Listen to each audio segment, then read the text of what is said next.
আপনাদের বড় দলকে আপনারা কলঙ্কিত করছেন, কলঙ্কিত করছেন। মানুষের সেন্টিমেন্ট এখন বুঝতে হবে।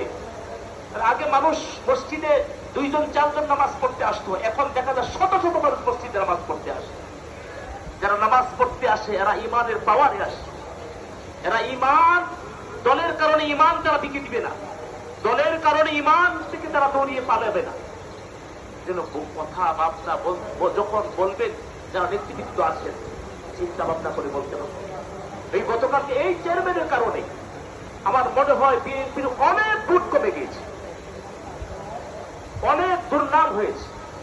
এদের গলা চিপে দেখতে হবে।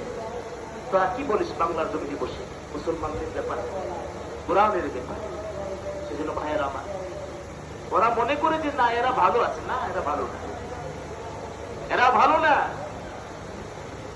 এদেরকে সুযোগ দেওয়া হয়েছে। কিন্তু আল্লাহ তাআলা ধরবেন। শিক্ষা পাওয়ার তো দরকার ছিল। অতীত